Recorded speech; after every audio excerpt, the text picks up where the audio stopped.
পানির উপর ভাসছে গোটা গ্রাম, তাও আবার 1 কিংবা 2 বছর নয়, পুরো 400 বছর ধরে। এটি এমন একটি গ্রাম যেখানে রাস্তাগুলো পানির উপরে, এখানে নেই সড়ক পথ, এক বাড়ি থেকে আরেক বাড়িতে যেতেও দরকার পড়ে নৌকার। বলছি বিশ্বের বৃহত্তম ভাসমান গ্রামের কথা, যেখানে বাস করে প্রায় 45,000 মানুষ। কিন্তু কেন তারা স্থলের বদলে পানিতে গড়লেন বসতি? কেন পানির জীবনটাকে করে তুললেন আপন? কিভাবে প্রাচীন দাসপ্রথার ভয়ঙ্কর এক রীতি রয়েছে এর সাথে সম্পর্ক?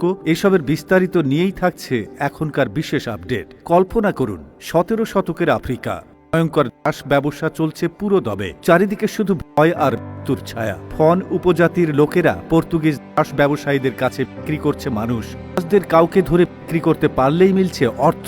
বিপরীতে দাস হিসেবে বিকৃত মানুষটির জীবন হয়ে যাচ্ছে বরবাদ। সারা জীবন কাজ আর অকথ্য নির্যাতন সহ্য করেই পার করতে হচ্ছে জীবন। একবার কেউ দাস হলে তার জীবন শেষ, নেই সেখান থেকে ফিরে আসার কোনো উপায়। তখন দাস ব্যবসায়ীদের দৃষ্টি আফ্রিকার এক জাতিগোষ্ঠীর দিকে, যার নাম টোফিনো।